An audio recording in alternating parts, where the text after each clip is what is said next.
We tend to have quite short memories when it comes to the Olympics. Before every holding of the Games, there is a massive worry about what is happening in the host cities.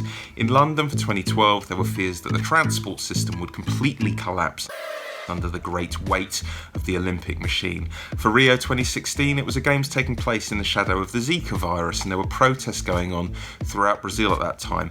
Neither of those things really came to dominate the Games, because what tends to happen is the sport starts and everybody forgets about all of the doom-laden predictions that happened before the Games got underway. We always knew these Games were going to be different.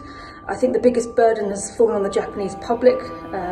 There's a bit like the Queen coming out for a party in your back garden and being told to stay indoors and just watch out of the top bathroom window. I think they will continue to shoulder that burden for quite a long time, especially financially. This event has cost billions and billions, and the people that you feel most sorry for are the Tokyo locals. This has all happened on their doorstep, the greatest sporting show on earth. There were, of course, many worries before things started about COVID, but what's happened on the ground so far suggests that it's actually been dealt with very well. We haven't had the sort of huge outbreaks that people were fearing. From a journalist's point of view, everything has been dealt with extremely efficiently. From the moment you touch down in the airport to the rigmarole around having to spit into a little tube every 4 days to make sure we're all testing negative. Given the fact that thousands of people have come from almost every single country in the world, credit really has to go to the organisers for spreading not happening at all. They've conducted tens of thousands of tests,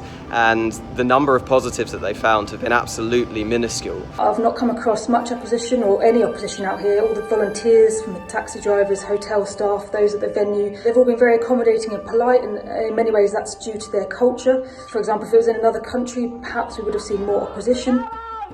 Everything that I've gone through and the Telegraph team here has felt more like an inconvenience than some massive affront, and I would suggest that the athletes involved in these Games would agree that it's not quite what they expected, but actually it has been worth it, and I think you see that in the reactions to athletes after they finish competing. Looking at the athletes, of course it was worth it. They only get to do this once every 4 years, 5 years on this occasion. For many of them, most of them in fact, they won't get this opportunity again, so to have it taken away from them would have been disastrous.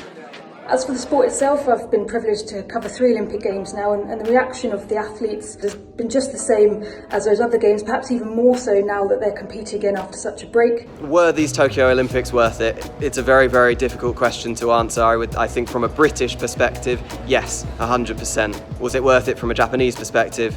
It's hard to say yes. Sport has the power to inspire and move people, and I think after such a hard 12 to 18 months, it could be a real boost for a lot of people, or I hope that's been the case. So in that respect, I do think these Games have been worth it. They've been very hard to get on, there's been a lot of bumps along the road, but I think both Japan and the watching world are much gladder that they have happened than not at all. When you're asking whether or not these Games are worth it, I think you have to go back to the athletes, and I think you've seen again and again that yes, absolutely, it's all been worthwhile.